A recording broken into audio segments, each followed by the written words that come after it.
तो इस बार भारत की तरफ से चीन को इतना बड़ा झटका लगा है कि चीन अब लाइन पर आता हुआ दिखाई दे रहा है। बात है दिवाली के दिन की, जब एक तरफ तो भारत और चीन के बॉर्डर पर गश्त कर रहे सैनिकों ने एक दूसरे को मिठाई खिलाई, जिसके बारे में आज से 1 साल पहले सोचना भी असंभव था। लेकिन वहीं दूसरी तरफ भारतीय लोगों ने चीन को कोई छोटा मोटा नहीं बल्कि 1,25,000 करोड़ रुपए का सीधा चूना लगा दिया। यह आंकड़ा दिवाली के इस त्योहार के बाद जारी किया गया, जिसमें बताया जा रहा है कि भारतीय लोगों ने चाइनीज प्रोडक्ट को खरीदा ही नहीं बल्कि उन्होंने ज्यादातर मेड इन इंडिया सामानों को खरीदा। यह नुकसान चीन के लिए इतना बड़ा है कि इस खबर ने चीन की नींद उड़ा दिया है, क्योंकि यह वही चीन है जो हर बार भारतीय त्योहार से जमकर कमाई करता था। लेकिन इस बार भारतीय लोगों ने जिस तरीके से चाइनीज प्रोडक्ट को इंडियन मार्केट में बहिष्कार करना शुरू किया, उससे चीन मिट्टी में मिल चुका है। पूरी डेवलपमेंट क्या है इस वीडियो में समझते हैं, लेकिन आगे बढ़ने से पहले भारत ने चीन को जबरदस्त चूना लगाया है, उसके लिए इस वीडियो को एक लाइक करके चैनल को सब्सक्राइब जरूर कर लीजिए, क्योंकि आपके लिए 1 सेकंड का काम है, लेकिन इससे हमारी काफी बड़ी मदद होती है।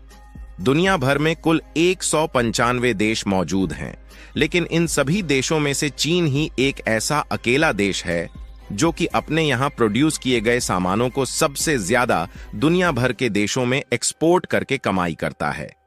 और भारत का पड़ोसी देश होने के साथ साथ चीन के लिए भारत भी एक बहुत बड़ा एक्सपोर्ट डेस्टिनेशन है, क्योंकि चीन के द्वारा जिन देशों को सबसे ज्यादा सामानों का एक्सपोर्ट करके कमाई किया जाता है, उसमें से भारत का स्थान 5वें नंबर पर है। और खासकर भारतीय त्योहारों के माध्यम से चीन की कमाई हर साल जमकर होती है, क्योंकि दिवाली, रक्षाबंधन और होली जैसे त्योहारों में चाइनीज प्रोडक्ट जैसे कि इलेक्ट्रिक सामान और बाकी के डेकोरेशन वाले आइटम्स की बिक्री इंडियन मार्केट में काफी ज्यादा होती है, क्योंकि चीनी कंपनियां प्रोडक्ट की क्वालिटी को घटिया करके इंडियन मार्केट में लो प्राइस में बेचती है। और इस तरीके से भारत के लोगों द्वारा त्योहारों में खर्च किया गया इन प्रोडक्ट के लिए जो ज्यादा पैसा होता है, वह चीन की जेब में चला जाता है। और इससे चीन की कोई थोड़ी बहुत नहीं बल्कि लाखों करोड़ों डॉलर्स में एक एक त्योहार के दिन कमाई होती है। यानी कि एक तरीके से चीनी कंपनियां अपनी घटिया क्वालिटी के प्रोडक्ट देकर सस्ते सामान के नाम पर भारतीय लोगों को छूना लगा जाती है। लेकिन इस बार की दिवाली पर हम लोगों ने चीन को ऐसा जबरदस्त चूना लगाया है कि चीन उसे सदियों तक नहीं भूलने वाला, क्योंकि यह रिपोर्ट दिवाली के बाद ही निकलकर सामने आई, जिसमें आप साफ साफ देख सकते हैं कि चाइनीज सामान को भारतीय लोगों ने खरीदा ही नहीं, जिससे चीन को इंडियन मार्केट से लगभग 1,25,000 करोड़ रुपए का नुकसान उठाना पड़ा है। और ऐसा भी नहीं है कि लोगों ने डेकोरेशन के लिए सजावट के सामानों को नहीं खरीदा, बल्कि लोगों ने इस बार हर बार की अपेक्षा जमकर खरीदारी की, लेकिन चाइनीज प्रोडक्ट की जगह पर मेड इन इंडिया का जलवा देखने को मिला। वैसे देखा जाए तो यह पहली बार नहीं है जब चीन को इंडियन मार्केट से त्योहार के सीजन में नुकसान का सामना करना पड़ा है, बल्कि पिछले 2-3 सालों से दिवाली और धनतेरस पर चाइनीज प्रोडक्ट्स की डिमांड भारतीय बाजारों में लगातार घटती जा रही है। खासकर डेकोरेटिंग आइटम्स की बिक्री पहले के मुकाबले काफी घट गई है। डिमांड कम होने से इंपोर्ट भी कम हो रहा है, जिससे घरेलू सामानों की बिक्री बढ़ रही है। लेकिन इस बार चीन ने जो इंडियन मार्केट से उम्मीद जताई थी, उसके मुताबिक कुछ ज्यादा ही घाटा उन्हें झेलना पड़ा। दरअसल हाल ही में भारत और चीन के बीच जो LAC यानी कि लाइन ऑफ एक्चुअल कंट्रोल को लेकर विवाद था, उस पर भी दोनों देशों ने समझौता किया और इस समय दोनों देशों की मिलिट्री मिलकर बॉर्डर की सुरक्षा कर रही है। और कुछ ही दिन पहले जब व्लादिमीर पुतिन द्वारा रूस में ब्रिक्स की मीटिंग कंडक्ट कराई गई थी, तो उसमें भारत और चीन ने पिछले 4 सालों में पहली बार हाथ मिलाया। और न सिर्फ दोनों देशों के बीच चल रहे विवाद को लेकर मुद्दा उठाया गया, बल्कि व्यापार को भी लेकर बातें की गई, जिसमें चीन के प्रेसिडेंट शी जिनपिंग को भारत की तरफ से पॉजिटिव रिस्पांस मिला और उन्हें लगा कि अब भारत उनके साथ लगातार व्यापार बढ़ाता ही जाएगा। लेकिन जब दिवाली और धनतेरस जैसे त्योहारों का सीजन आया, तो भारतीय लोगों ने व्यापार के मामले में चीन के ऊपर तमाचा जड़ दिया। यानी कि चीन को डायरेक्टली तो नहीं, लेकिन इनडायरेक्टली इस बात का मैसेज जरूर मिला है कि भारत के साथ उनकी दोस्ती भले ही अच्छी हो जाए, लेकिन जब तक उनकी कंपनियां प्रोडक्ट की क्वालिटी को बेहतर नहीं करेंगी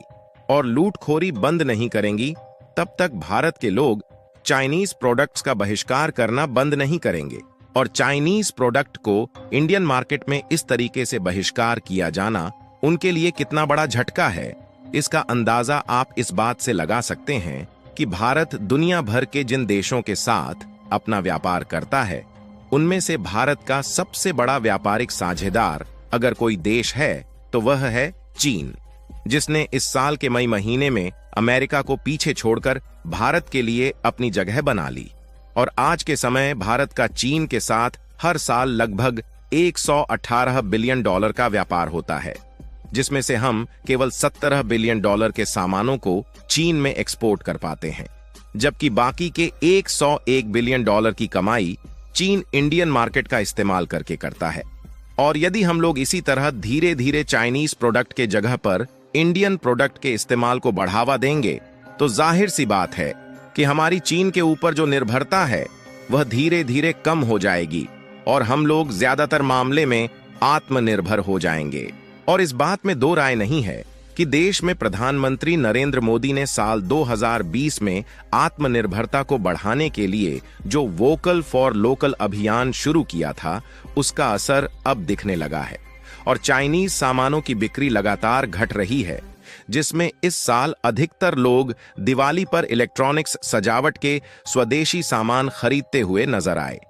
इसके अलावा सोने चांदी के मामले में भी कैट यानी कि confederation of all India traders के मुताबिक इस साल धनतेरस पर लगभग 60,000 करोड़ रुपए के कारोबार होने का अनुमान लगाया गया था, जबकि दिवाली तक यह आंकड़ा 1 लाख करोड़ रुपए को पार कर गया। इस दौरान सोने और चांदी के अलावा पीतल के बने बर्तन की जबरदस्त खरीद हुई है और इस बार करीब 2500 करोड़ रुपए की चांदी खरीदी गई, जबकि एक दिन में 20,000 करोड़ का सोना भी बिक गया है। यहां तक कि कैट ने देश भर के बिजनेस ऑर्गेनाइजेशन से रिक्वेस्ट किया था कि वह अपने एरिया की जो महिलाएं, कुम्हार और कारीगर सहित अन्य लोग दीपावली से संबंधित सामान बना रहे हैं, उनकी बिक्री में बढ़ावा करने में सहायता करें। और ऐसा उन्होंने किया भी, जिससे छोटे मोटे कारीगरों में जागरूकता बढ़ी और उन्होंने इस बार भरपूर मात्रा में घरेलू तौर पर सजावट के सामानों को तैयार किया। और ओवरऑल पूरे भारत में जिस तरीके से ऑर्गेनाइजेशन बढ़ रहा है और घरेलू तौर पर प्रोडक्शन को बढ़ावा दिया जा रहा है, इससे वह समय दूर नहीं है जब भारत एक ऐसा देश बन जाएगा जो सबसे ज्यादा आत्मनिर्भर होने वाला है। अगर आप भी भारत देश से प्यार करते हैं और आगे बढ़ते हुए देखना चाहते हैं, तो कमेंट बॉक्स में मेड इन इंडिया की बौछार कर दें और इस वीडियो को एक लाइक करके अपने मित्रों तक शेयर जरूर करें ताकि उन्हें भी जानकारी मिल सके। इसी तरह और भी नॉलेजेबल वीडियो देखने के लिए चैनल को सब्सक्राइब करके बेल आइकन को ऑल पर जरूर सेलेक्ट करें। जय श्री राम।